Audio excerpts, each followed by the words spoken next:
everyone, for this new episode of the Grit Makers podcast, your space for being inspired and inspiring each other in the process, of course.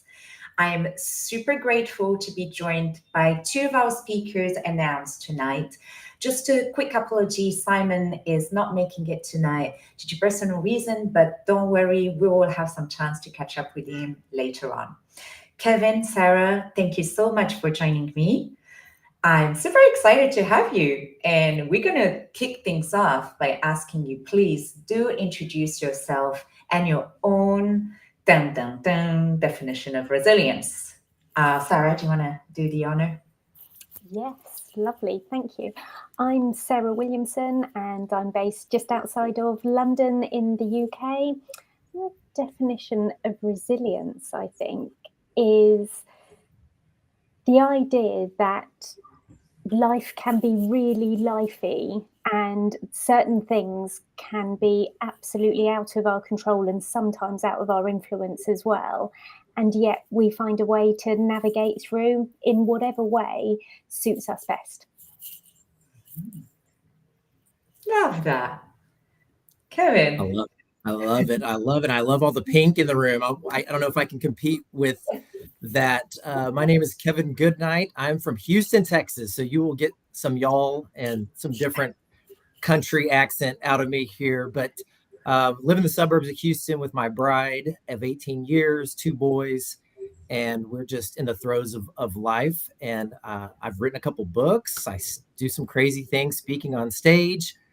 No longer in the corporate world. And now I have a mission for men and dads called Dadvoted, for developing devoted dads.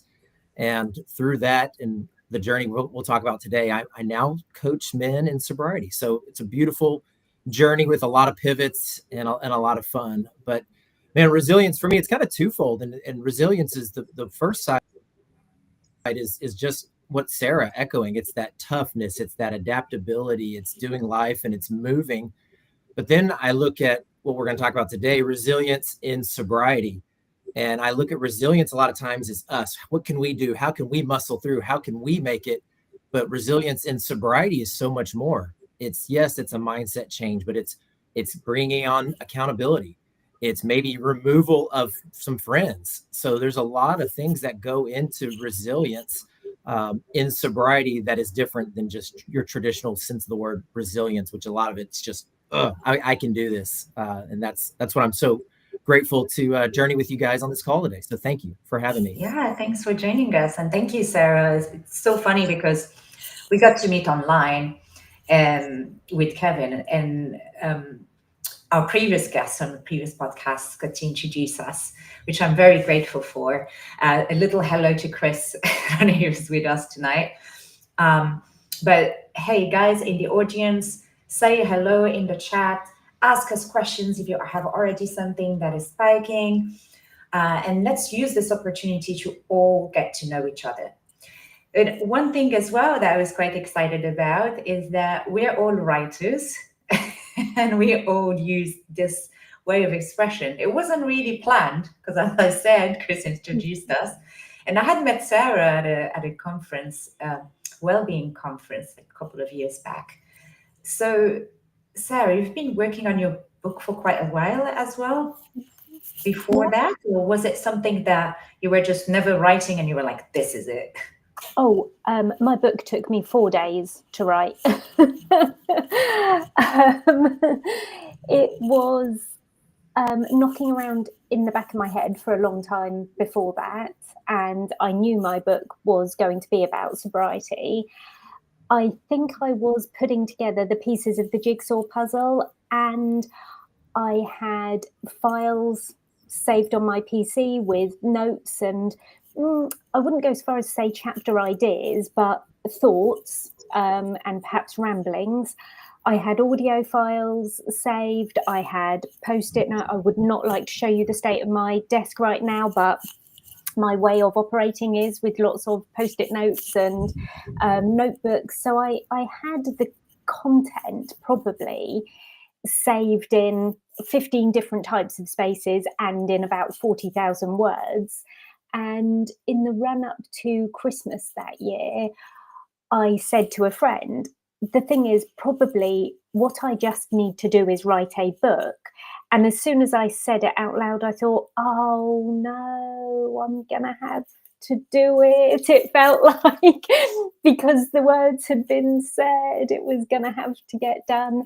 And that year, in between Christmas and New Year, we didn't have any plans. So I thought, right, well then, I'll write a book. And I really did just pull everything together. And the formatting was what took a significant period of time after that, because what I didn't have was my ideas in a coherent format. And so actually that was the moving around of the pieces that took time. But yeah, actually the process of writing a book didn't feel painful or difficult, because I knew what I was going to say at the beginning, and I knew what I was going to say at the end. So it was the bit in the middle and the getting the words on the page. Mm. And your sobriety journey led you to build and share the story throughout the book. Whilst I think we discussed a little bit with Kevin around like almost the book being the driver of a better life per se. How was that the role of your book, Kevin, this process? Oh man, it was I knew I had this calling to write a book, which first of all was crazy. I wasn't in my cards. I'm not a writer. I'm a business mogul, whatever that means. I'm running businesses, I'm driving teams, and I have this feeling on my heart to write a book. And then I go to a wedding months later, and a lady I've never met before comes up to me and says, "You're going to write a book one day." And that was, I would love to say from that, I told some people, told some family, and you would think 4 days that I wrote the book. It took me 10 months of doing nothing, and 10 months of then trying to figure out my journey of sobriety. And then I wrote it in 4 months. So kind of that same thing. Once I started and knew, but I knew I would never walk in my calling if I didn't get clean. And so that was the attacks. My kids were trying to keep me accountable there. And it was a tough first round of 10 months. And then even the second round of 10 months to figure this out. But once that freedom happened, that flow, I mean, I didn't know the name of my mission, my book. I was on day 40 of sobriety, and I was reading scripture and praying, and I heard the word Dadvoted, and I'm like, what the heck does Dadvoted mean? So mine was very much a spiritual divine appointment for a lady to tell me I'm going to do it, and then as well for me to walk in that calling and that name. And I just was trying to name a book, and now it's what I've left corporate and I'm focusing full time on. So it's been a beautiful journey of that. Yeah, and thank you so much for sharing your personal journeys with us, guys. If anyone in the audience has any of their own journey that they want to share with us, please let us know. Thank you so much for sharing your question. That's definitely something that is going to come up. But actually, I'll ask it to you guys now. What is your personal biggest challenge to be resilient in your sobriety? And before you answer that question, for the two of you guys, I just want you to share with us maybe just how long you've been sober for the audience who doesn't know you, just so they understand that. And the second thing I want to share with the audience is for everyone to understand something the three of us have discussed before, is that it wasn't so much as a miracle waking up and deciding to get clean. So tell us a little more about how long you've been sober and how long this process has taken to get. Yeah, I'll kick off the first round. So I'm coming up over 920 something days. I just recently found the count. I think my mom kept track of the counts more than me, but coming up on 1,000 days. I just re-looked that up because I thought that was a cool moment to have. And really the biggest personal challenge was alcohol is just so normalized in our society. Like, I'm running a business. This is what you do. You entertain customers. I mean, even in America, it is it's Margarita Monday, it's Tequila Tuesday, it's Wine Down Wednesday, it's Thirsty Thursday, it's Get Fried Friday, it's Sippin' Saturday, and it's Sunday Fun Day. Every day is a reason to drink. And so it's become so normalized in our society. And then I was that guy. I was the fun guy. I was rallying the troops. Now, like we talked about earlier, I wasn't abusive to my wife. My marriage, this was the only rocky spot in our marriage, but we had a thriving marriage. I'm a good dad. I'm not a bad dad. I'm not cheating on my wife. All these things that were happening. This is what you do. It's just normal. So for me, I felt like honestly, I kind of felt like an alien. Like, are people looking at me? What am I doing? Like, I've been the fun guy. My neighbors are drinking. Do I go over there? Do I talk to them? Do I tell people? That was honestly, and maybe that's the people pleasing nature that I had to work through as well. But every day I built a little more strength, a little more strength, a little more strength. As you start to rewire your brain, you start to remove the lies that this is not good for you. The science shows it's not good. The spiritual shows it's not good, and it's all encompassing. So that was probably my biggest the biggest journey, was just trying to get back into society and they call it normal. Yeah. How about you, Sarah? For me, I'm 5 years and I think nearly about 3 months sober now. I decided, you might say somewhat unconventionally, to begin my sobriety journey in December, the year I decided that I was going to give alcohol a break. And that was in part because I'd made the choice that 2020 was going to be my year without alcohol. I was going to run it as an experiment, see how it went, and then reevaluate at the end of the year.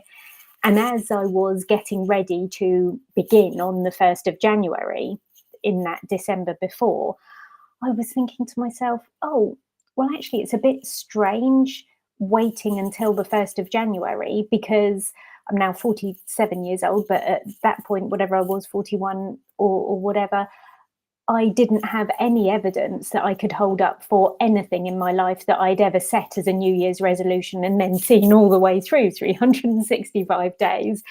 So I recognised that I was kind of stalling for time, waiting till the 1st of January.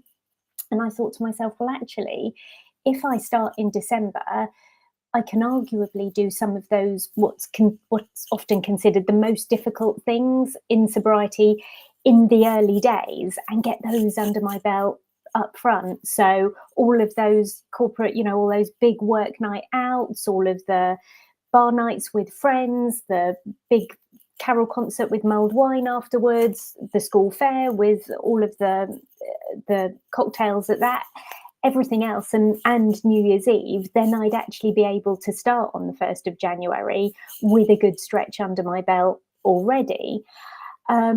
So my actual process began 2.5 years before that, and was no massive rock bottom, but was a series of events that were making me feel increasingly uncomfortable with my own behaviour. And I was beginning to recognise that some of the values, who I wanted to show up and be in the world, were not being helped by the drinking version of me. And often the actions that I was taking as a result of the drinking I was doing were making me feel less and less good about myself. So that idea that I was going to change something about my relationship with alcohol happened in the summer of 2017, and actually taking action on it happened in December 2019, 2.5 years later. And in terms of the resilience, I would say it's different now to what it was then. And in those early days of sobriety, I think my biggest challenge was honestly about often worrying what other people were thinking. And if I could go back now and give that past version of me a really kind and loving, gentle pep talk, I would say, we think other people are worrying about us much more than they are. And we get really tied up in, what are they thinking? Or, how do I justify what I'm doing? What excuses am I going to make? How am I, because of course people do ask us, and sometimes it is from a place of curiosity. Sometimes it's a place of complete misunderstanding. There's loads of different reasons. And all of that felt very overwhelming in the beginning. And the thing that I would say is different about resilience over 5 years on, and that I try and keep a bit of a handle on, I guess, I think now I have those moments of, I just want to tear everything down. I want to go wild, and I want to burst into our NHS and say, this is outrageous. Why are we still talking about alcohol? I had cancer the year before last, and the consultant said to me at some point, oh, you should go home and relax tonight, pour yourself a glass of wine. Why would that be great advice? I want to go wild and tear down the media, and I want to go running into Parliament and say, what is going on with alcohol and taxation? So now it's a different level, and now I keep a handle on, actually, where can I make a difference? Where can I really usefully be energetic and positive and vibrant? I suppose it's about recognizing where I can make a difference and where I'm best preserving my energy. Yes. Yeah, and too, I mentioned the tangible and the science behind. I mean, they're now wanting to rank alcohol as a class 1, Carcinogen. carcinogen for like cigarettes for cancer. And so it's just going, what are we doing? And I mean, look at what the size of what a wine glass was in 1975 versus what the size of a wine glass is today. I mean, you're going, a wine glass was this, and now we got goblets. And so we've just supersized everything, and our tolerances are growing and everything. And I just go back again to the lies. This is what people do. This is how you're supposed to act. This is what makes you happy. You deserve this. All these lies that we tend to believe.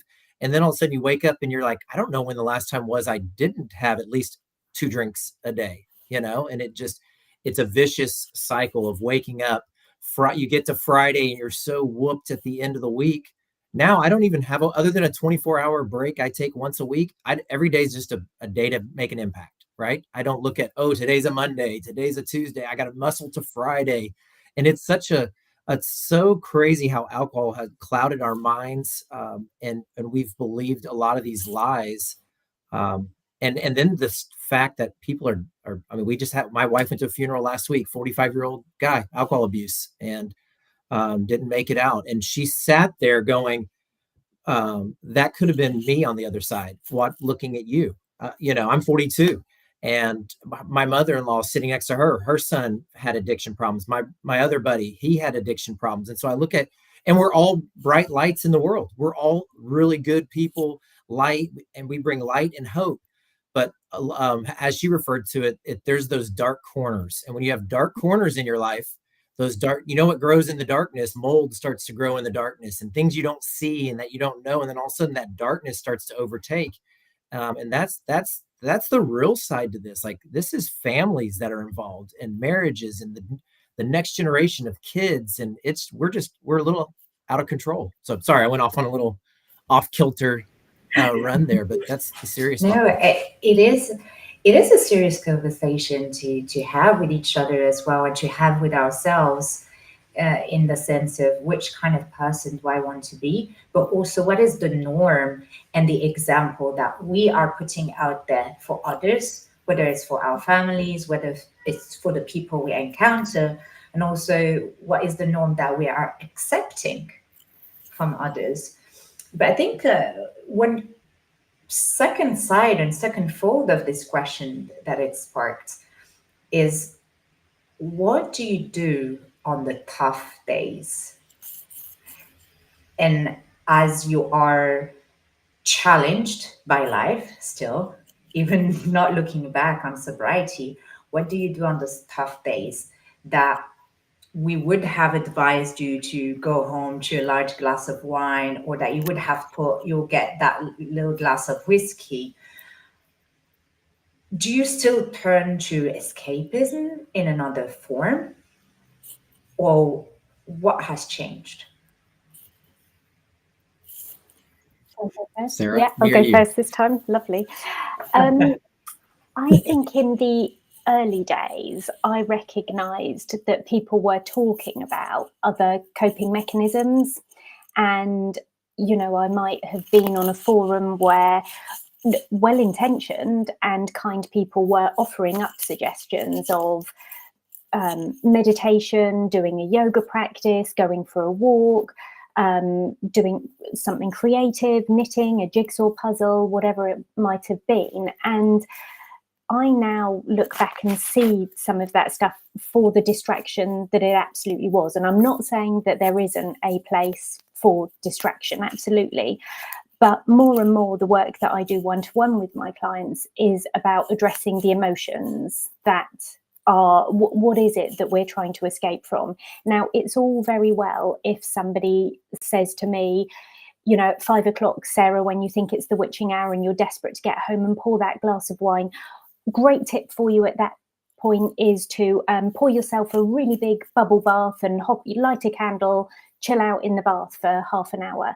Now, that might be great for somebody, but actually for me, a lot of the emotional stuff that was going on for me at the time when I was cutting my drinking right down was with regards to loneliness and isolation. So great, if I have a bath and then I get out of the bath, all that has happened then is I'm lonely and wet instead of just lonely. And really, you actually needed to unpick what was behind that driving force for rushing to the fridge, pouring that G&T, that beer, whatever it was. And so for me, it was about recognizing the way that my really good friends and I had drifted away from our traditional keeping in contact points. We used to be a group of friends who were regularly phoning each other and having conversations on the phone. And just because of life, we had fallen into this pattern of WhatsApping each other and sending each other gifts and quick text message here and there.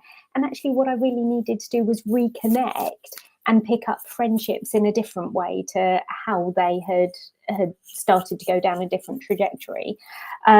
So definitely I would say now my personal coping mechanisms are around recognizing first what it is that is driving a feeling of discomfort, dissatisfaction, whatever it is. I keep a copy of the feelings wheel in the kitchen downstairs, and I talk to my kids about that kind of stuff. You know, what is it that's making us feel itchy? You know, what is the right description for how we're feeling now? Really trying to tease that out, and then finding something that really specifically addresses that. Yeah. Sarah's a lot smarter than me. No, That's why this is probably good. No, that's so good. It is very interesting coming down to basically sitting down with your emotions and trying to figure out what is pushing me to what I'm trying to escape, basically. Mm-hmm. Is it a similar kind of experience for you, Kevin, or do you experience it differently?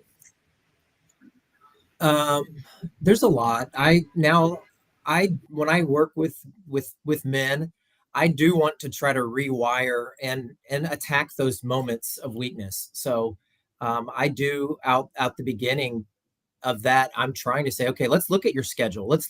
Could we maybe move exercise into this? If 5 o'clock is your time, let's talk about what we can do at 5 o'clock today to take your mind off that. And you get the euphoric feeling. Again, it's all this dopamine and your hit, where a lot of us, I think, are just addicts to dopamine than we are the substance itself, right? And I mean, if screens, all the things that we all face this day and age. So I do believe there is some rewiring that needs to take place, that you need to move into some different rhythms. But the core, the root is, and for me was, I knew I had a calling and a purpose in my life. And I knew I would never walk in that calling and that purpose if I was hungover or drinking. And so I start to really talk to people about what is the one thing you would do with yourself if money wasn't an issue, if and if alcohol wasn't in the way. And I get the answers like, I would speak to youth, I would talk to athletes, I would challenge and charge the next generation for this, I would help the homeless, I would help sex trafficking victims. And then I would say, will you ever walk in that if alcohol is involved? And every single one of them say, I will never walk in that if alcohol is involved. So that becomes that epiphany of more of this one life we get. We get one life, one shot. What is your identity? Who are you? And what is your calling in life? And then, of course, there's emotional healing.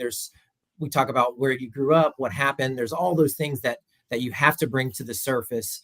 And then there's this side of confession and repenting and reconciliation of relationships. Those are all things that take place over time. But the core root is, who are you and what are you called to do? And then from that, it's time to move. It's all about action. So that's kind of my how I went about it and how I go about it now today. Yeah. And I think both of you are supporting people in their sobriety journeys. So I think there's not an individual question anymore, but it's like really to the two of you. How do you cope with the pressure on your shoulders in this journey of yours, supporting others, when you have a moment where you feel like caving, where you feel like you need support, where you feel like turning to something else, and you have your coping mechanisms, but how does it go right there in your mental space? Mm-hmm. For me, I would say I see it in two ways. I see it personally and professionally. So in terms of what I'm working with my clients at any particular point, I'm absolutely 100% sold on clinical supervision, and I am talking to my supervisor and I am offloading the stuff that I need to offload, because a lot of this stuff is heavy. It is not always a walk in the park. It is not always fun-filled and joyful. There is real heavy stuff here. So for my own mental well-being, that is about me paying for and finding the right support for myself as a professional. And in terms of personally how I help myself, and I find this, what I'm about to say to you, wild, because if you'd have told me this 5 years ago, I'd have said, I think you're wrong. Some of my best friends I have made in the last 5 years. Now, 5 years ago, I'd have probably said to you, I'm pretty much fully booked for friends. I got everyone I need. Thanks very much. I've got my university friends.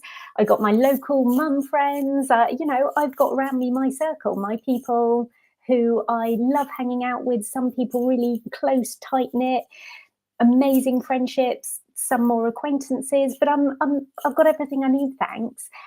And then this whole new world opened up to me in sobriety. I did not, forgive my naiveness, but I did not realize there were other people going through the same stuff that I was, because I'd been working as a professional in substance use and misuse for 15 years, where I was not paying any attention to the words that were coming out of my mouth at that point. I was talking to other people and considering myself to be different from other people.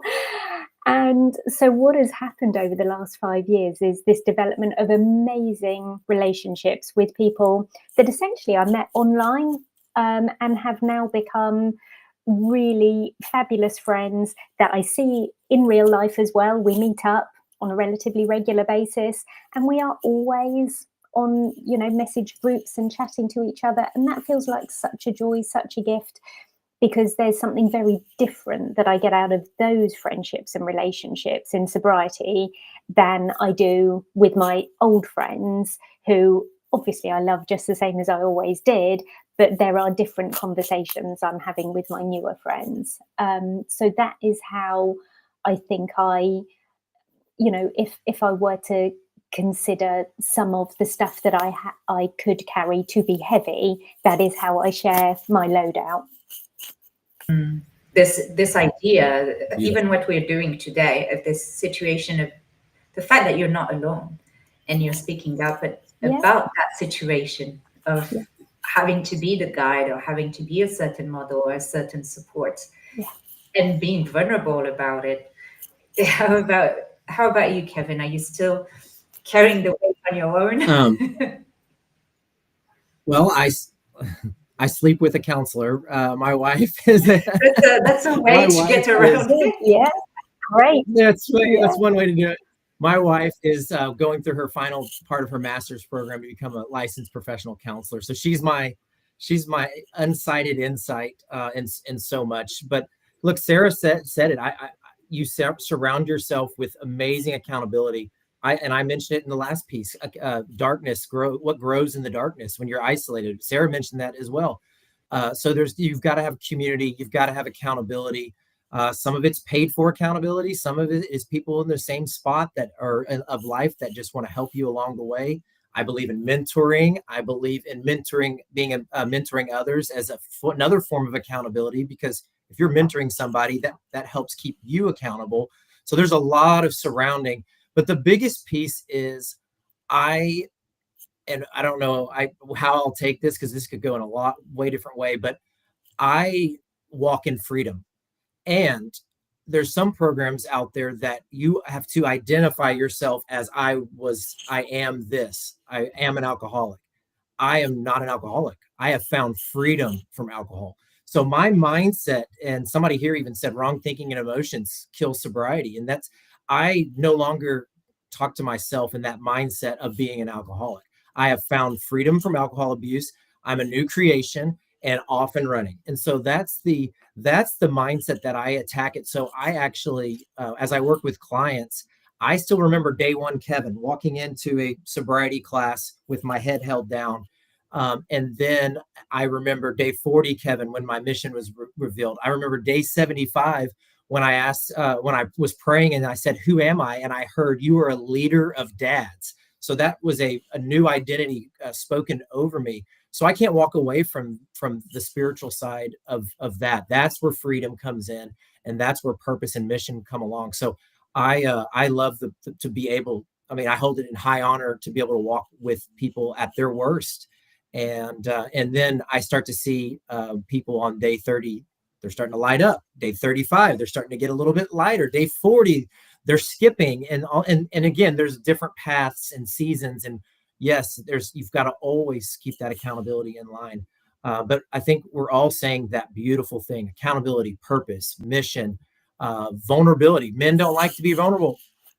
And you can start to say these things, and you once you shed light on the dark, it's going to be lit forever. So that's very beautifully said, and a very beautiful segue as well to a question that was bugging me, in the fact that we talk a lot about the darkness that grows in the dark. I mean, obviously it's the dark. We talk about this dark side.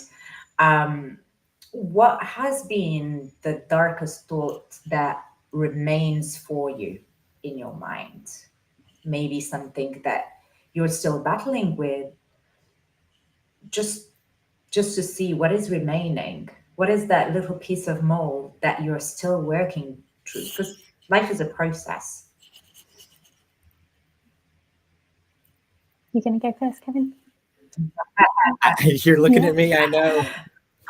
I mean, I can go first if you want. I would love to. Let's let you go first, please. We'll yeah. So, for example, in my situation, I help empower a lot of people finding confidence to step into the person who they want to be, like everyone does.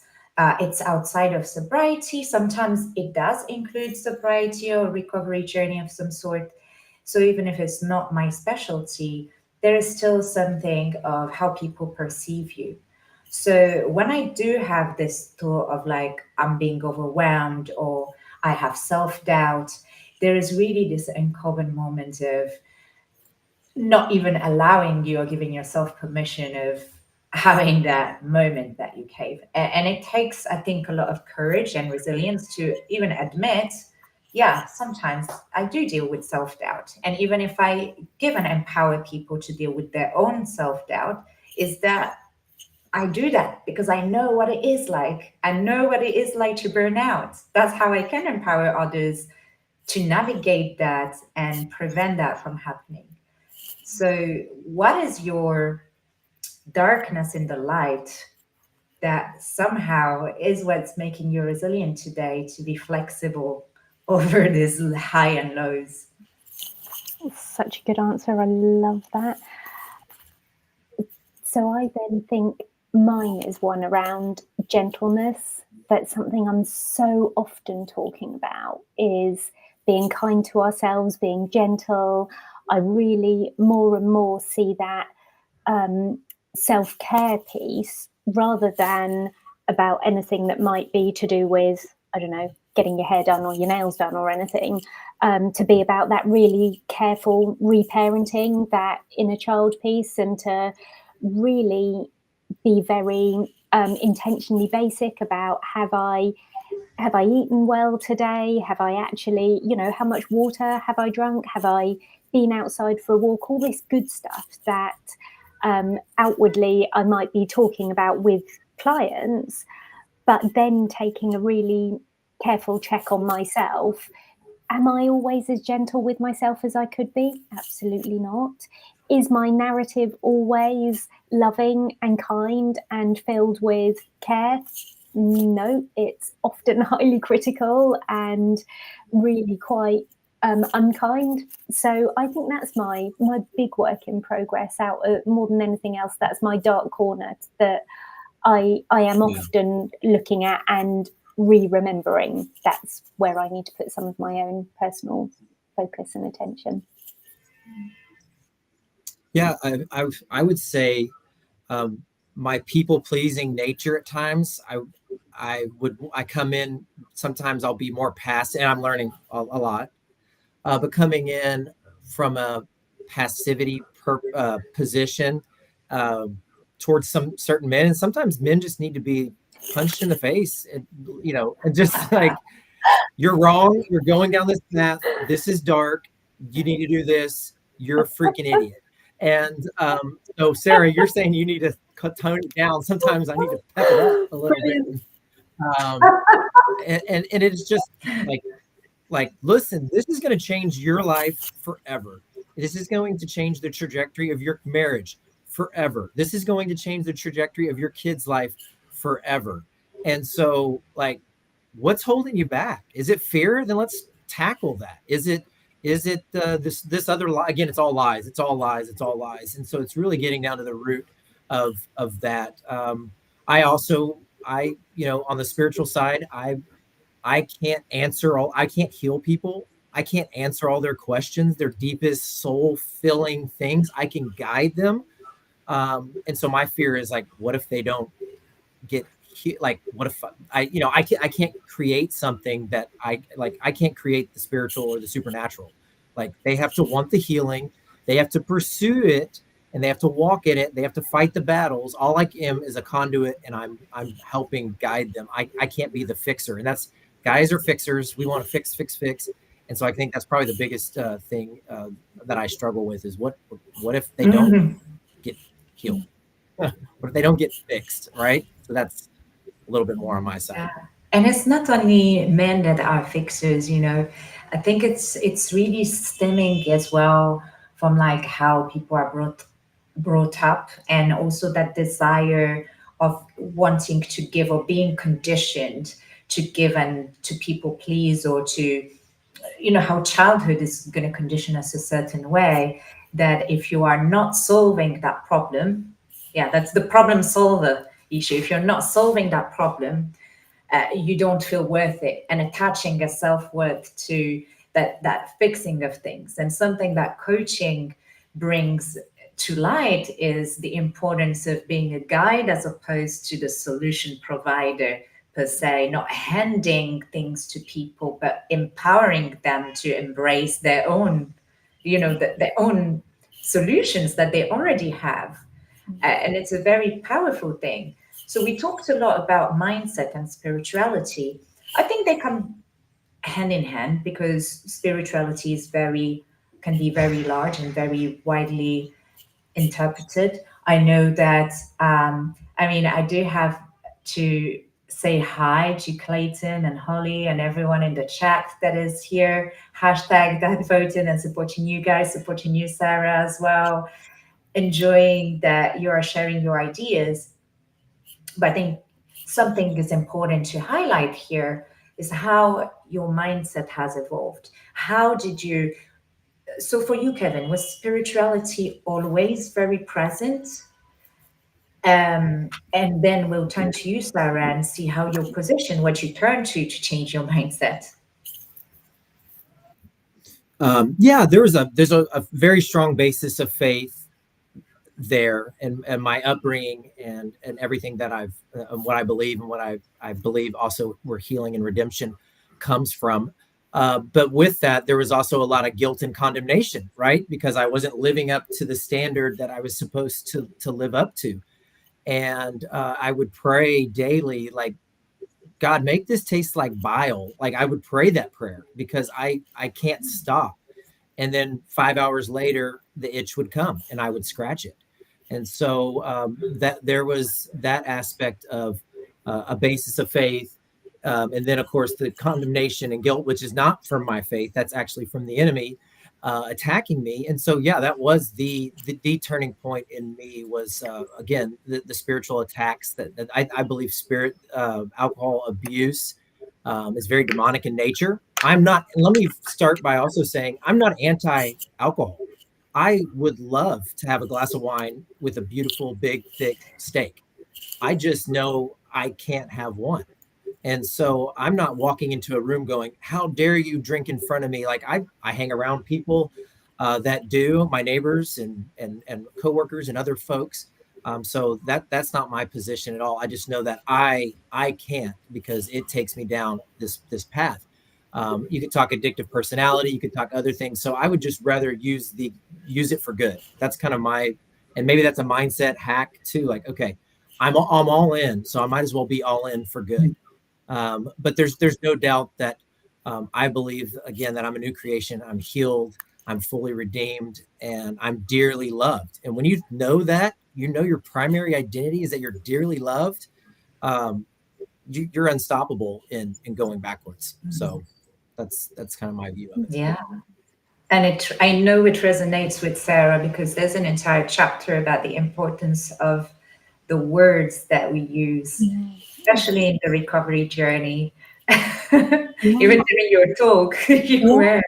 Yeah, absolutely. Yeah, in the beginning, I had this internal monologue that was recognizing that I was going to take this leap and do what I was calling my year of alcohol-free experiment.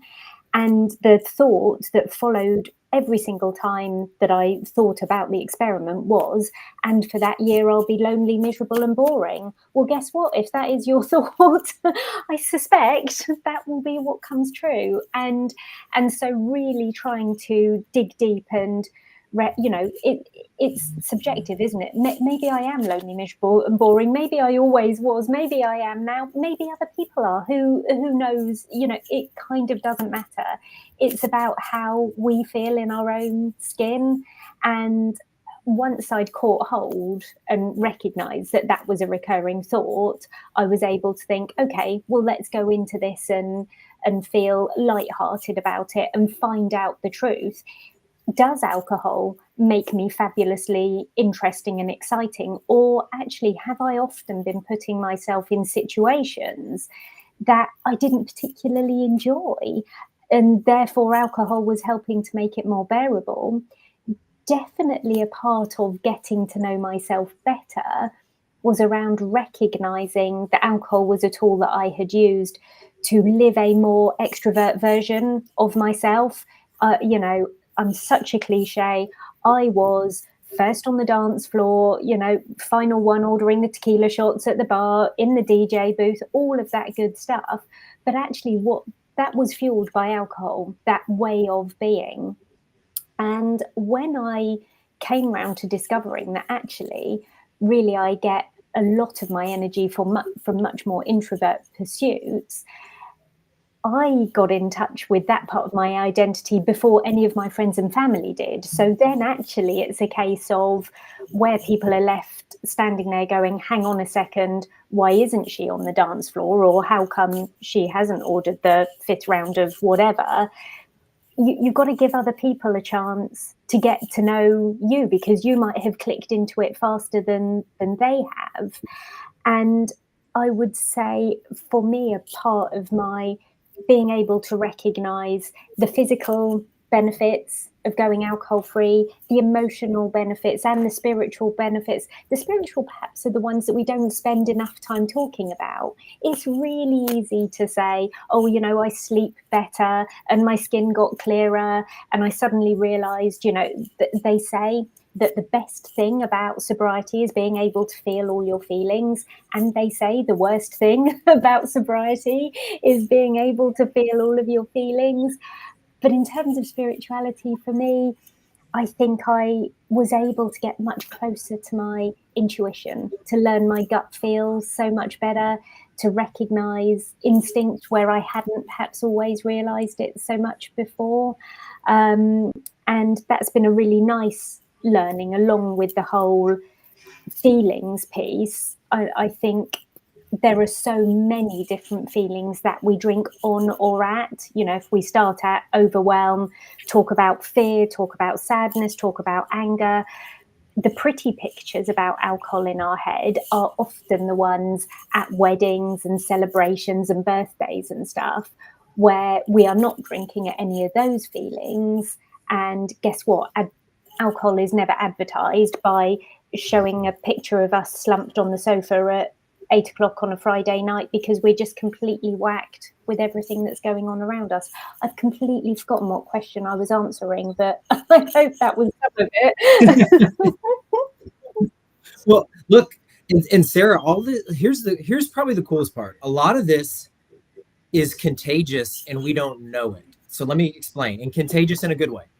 So I was that guy. I was the life of the party. I was with the microphone, DJ, let's get this party started. And here's the thing. I still am that guy with a Heineken 0.0 in my hand. And that's, or a club soda. And so that didn't change. Like I remember going out and playing golf with customers and they were eyeballing me. And then at the end of that golf, they were like, you're still fun. Yeah. We still like you. You know, they had to size me up. Yeah. It was weird for both of us. But probably the coolest part, I had a customer, we were at a national conference, and me and her played hard together, years and years and years of a whole lot of fun, surface level conversations, never got to know each other that deep. And she just looked at me and she stood back and she eyeballed me up and down and she goes, I like this. This was Kevin about a year sober. She looked at me and she's like, I like this. Like you're glowing. Right? I mean, it's like, she's like, there's something about you. And I just can't put my finger on it. I'm like, I'm sober. I'm clean. I'm happy. I'm faithful. I'm spiritual. I'm in love with life. I'm helping people. Like I'm walking in my calling. It's like, yes. Yeah. And she just like, you could tell. So I want to promote that part, because there is the ugly of getting out of it, but the beautiful of coming through it is that you are radiant. And I mean to those. And so anyways, I wanted to go with that part of the other side of this. And it's amazing. Yeah. And I think that's such a great point. The idea, I guess, you know, more than 5 years ago, I could not find on my radar who I could aspire to be like. I don't know where I was looking or what I was looking for, but I had in my mind that idea of, you know, being in dusty church basements and drinking coffee out of polystyrene cups. And I'm not saying that there's anything that we shouldn't love about that, but I was scanning the horizon and thinking, show me the really joyful people who are living amazing lives, shining that light. You know, I was looking for my lighthouse, I guess, and didn't really see it at that point. So I guess a part of what I do in living out loud like this is hoping that somebody who might need to see that example at some point for themselves is either going to be wildly put off by who I am being in the world, or they're going to go, oh yes, I see a little bit of me in her, or I caught a bit of her story and it resonates for me, and hopefully set that little spark off. Yeah, that was a pretty one. That's definitely going to end up in the quotes book. Yeah, I do always end up the episodes with like quoting, extracting some of your brains and putting them in newsletters and the yearbook. Yeah. But I love the fact of how this is shifting, and this conversation is shifting towards more light. And that's exactly what I want to bring to the audience today. Really, taking them from your journey, its beginning, how it has happened, the process and the progress of it. You're calling today what you get to do. But also, I want to leave them with something quite practical. And as part of it, I want to ask you guys, how do you stay grounded today? And grounded in the joyful side of grounding, you know? Yeah, that's amazing. I have a couple answers to that. I really believe in the bookends of your day. How do you start your day and how do you finish your day? And from a super intentional perspective, and from all aspects of health and wellness. So even the first 15 minutes is 5 minutes of stretching, 5 minutes of prayer and solitude, and then 5 minutes of scripture reading and other things. So that's kind of the beginning of my day. And there's a lot of other stuff involved. And that's kind of the first 15. The last 15 minutes of the day, 5 minutes of gratitude, right? It's kind of reliving that day.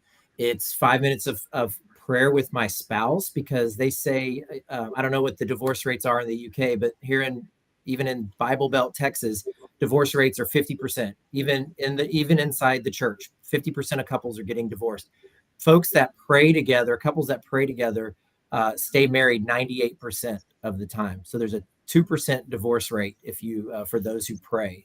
So prayer with my bride and that gratitude is really what keeps me grounded. And I just practice that presence of meeting with God throughout the day, and knowing that it's not about me anymore.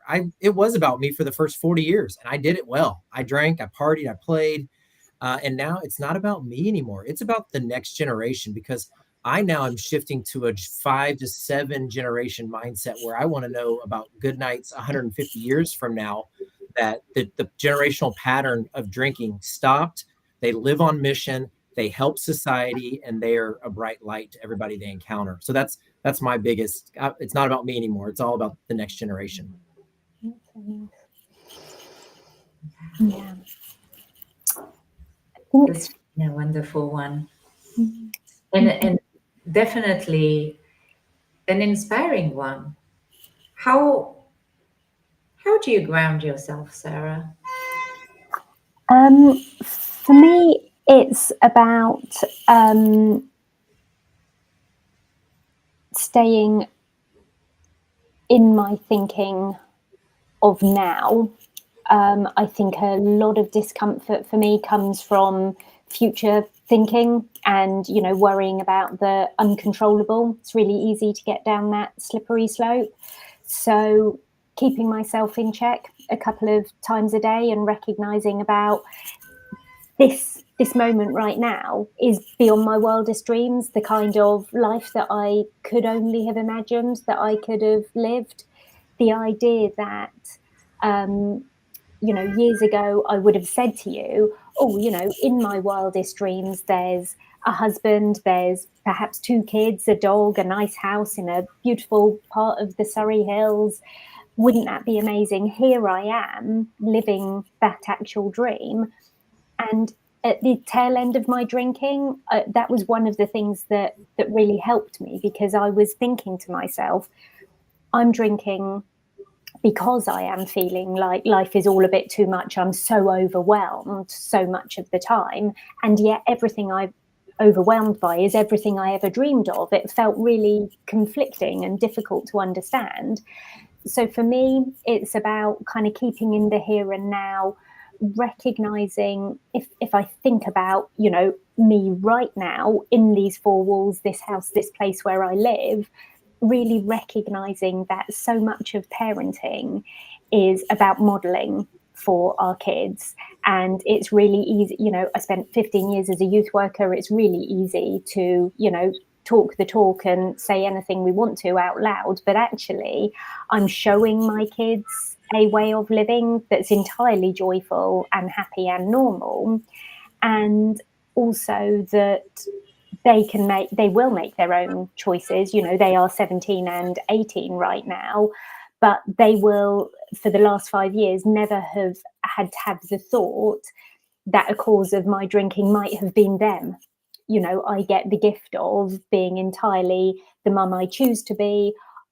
They get a very consistent mum. They get to phone me late at night and say, if they're not having a great time out, can you come and pick me up from wherever? You bet I can. I'm in the car in 3 seconds, and that's an amazing feeling.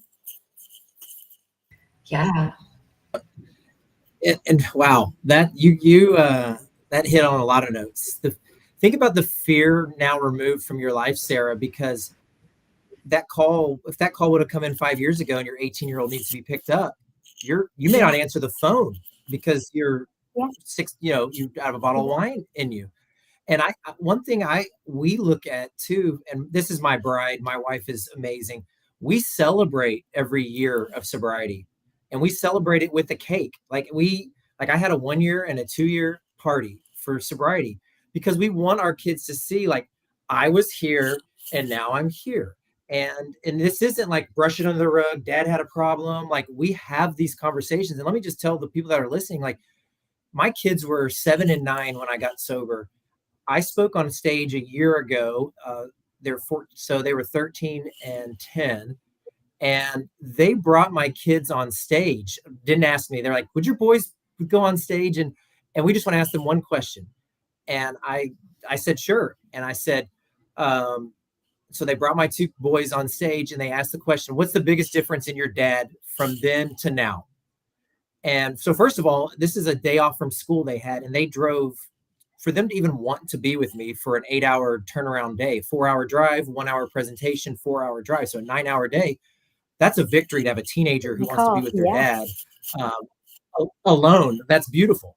So my oldest he stood up there and said, my dad set a goal to write a book and he did it. He's like, how freaking cool is that? So here in my mind, I'm sitting here going, goal setting, grit, resilience, perfect topic. I'm just like, I have nailed everything in the fatherhood. They hand it over to my son, my little guy, and he goes, I'm just thankful my dad's no longer out late drunk anymore. He had never said that. He was now, like I said, 9 years old. And so he absorbed all of that stuff when he was 5, 6, 7. I played it off pretty cool. I didn't put them in too many harmful situations. I had a couple, but I just want to reiterate twofold, that your kids see and know everything, and then B, celebrate the desert places that you tropical horizon now of this journey. It's not perfect, but we made it through the desert. That is so powerful, and it's really definitely a good lesson for parenting in terms of how you bridge that gap and have that relationship with your child where you can communicate and talk about these things, as opposed to keeping them, bottled up. And it was in the description of the event, really talking about how the new generations are not so much, actually, they're not boozing like we were. They're not. I don't know, maybe it's because they can't afford it as we were. But I don't know how. I think in the States is a little different because it's maybe a little harder to access it. But in Europe, even in Morocco, it's very easy to access. Yeah, I think too, the next generation is there's a lot of good. They're a lot more aware. There's a lot of very good things happening in the next generation, but they're also they're more addicted to this. It's the stats. There's alcohol sales are down like 23% in college campuses right now. It's because kids are staying at home. They're addicted to their phones. Vaping may have to do with some other sort, but there's a lot of that going on. Yep, Sarah, maybe you can speak more to the youth that you've worked with, but that's what at least the alcohol distributors are staying here. That a lot of times kids aren't drinking based surely on that they're staying home on their phones a lot more. I don't know. Yeah. We were out in the fields trying to have too much fun. It's definitely a combination of factors. I certainly think that the younger generation, you know, coming out through college and university now, have got a much keener idea about mental health than I ever did in my late teens and into early 20s. I think definitely there is, in general, more of focus on physical well-being as well. You know, the gym was not a thing, you know, when I was in my early 20s. So I think there are some forces, some reasons that are entirely for good. And then some, you know, there are other substances of choice available. People will always find their way to, you know, escape whatever is going on for them. And yes, I think alcohol is one of the things go on decline. And whilst we could perhaps say, well, that's a great thing, and don't get me wrong, I think it is on the basis of keeping half an eye on what's coming up behind it then, and, you know, recognizing that there might often be something that is being looked at to fill a void. Mm-hmm. What is this void that you think people are trying to fill with, whether it is alcohol, social media, drugs, like any form of escapism? What are we trying to fill? Oh my goodness, there is a question. It is so many different things. And some people really do feel it quite physically, you know, almost whole shaped. You know, that's, you know, we could have a big conversation about food as well. I think that it is the whole range of different things from, you know, we could talk, I guess, relatively superficially and talk about, you know, loneliness and isolation, and recognizing that people, certainly, you know, the last few years in the world, there's big things going on in the world that are leading people to feel more and more polarized, more and more out of control, like they don't have any influence in the world. I think a part of, if we're going to call it a whole, we can find often some source of comfort in community and finding other people and slotting ourselves into places of care and finding the right help and support. Perhaps it's a talking therapy, perhaps it's something more physical, finding what it is that really, really fills the hole. But actually identifying the hole for individuals in the first place is sometimes a really tricky piece of work. And it might not be the thing that we think it is. So sometimes we think it's something, and it's only when we get so far down the line that actually it was never that anyway. It was something, and it could, of course, always be the childhood stuff, or it could have been, you know, I feel like I could do you an Excel spreadsheet at this point with any number of different things. What do you think, Kevin? Yeah, I mean, I was going to go to the, you know, some of the heavier stuff is there's some childhood trauma, but then I still goes to a not knowing who you are, a misplaced identity or lack of an identity. I think if parents haven't instilled who you are, there's that identity. Then you've got social media that's telling them they need to be a certain way, so then they got to act a certain way that really isn't who they are. So is that partying? Is that drugs? Is that this? And then they feel a low self-worth. And so then they go into, it's a vicious cycle of just continual on and on and on. And so, yeah, there's that whole, like you said, everybody, even in the anxious generation who, I mean, even the writer, he is an atheist. He says there's a God-shaped hole in everybody. He's like, I'm not supposed to believe that, but there's a God-shaped hole in everybody. And it's like, what do you fill that with to find your purpose, your meaning, your fulfillment? And I think our generation, hasn't done the greatest job of teaching their kids, like, you do have a purpose, you do have an identity, you do have a calling. This is not who you are. So it goes back to mission, vision, and values. I still believe we have, here in the States, we have mission, vision, and values for every corporation.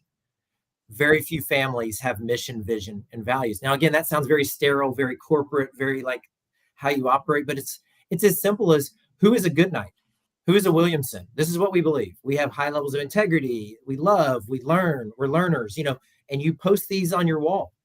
What is our family mission? Our family mission is to create households of peace and purpose. My kids know that. So every day I wake up and go, what am I going to do today? How can I create households of peace and purpose? First with my household, now with other people's households. So we start teaching kids that at an early age. And then you throw generosity in, all of a sudden now it's about giving, and it's more than who you are, and it's about getting outside yourself. So again, we've gotten everything's about me, and how we've got to reverse that. And it's all about giving to others. So that's the bigger picture. It ties in very well of one definition of resilience that I've heard of from it's a French-speaking philosopher, but his vision of resilience was that we define it a lot from an individual standpoint.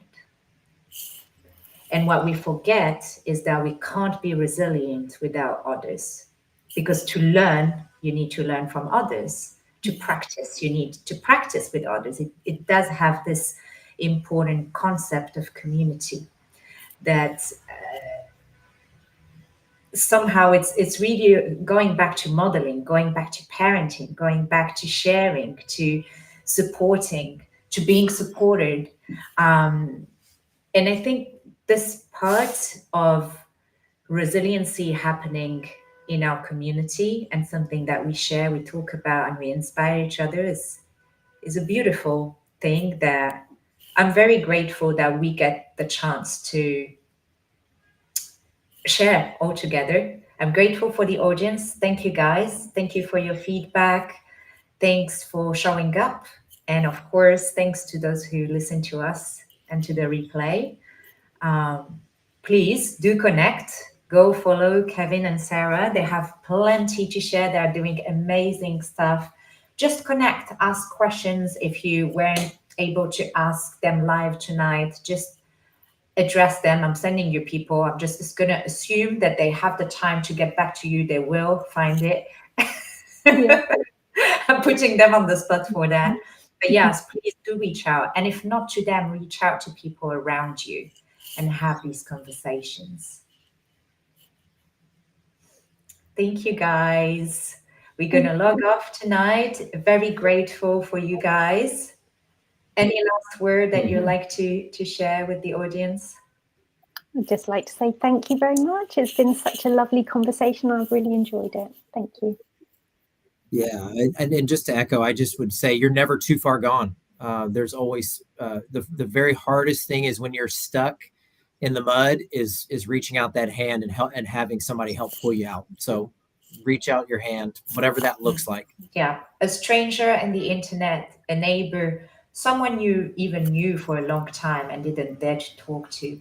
Just ask them how they did, ask them how they are, share, because you're not alone.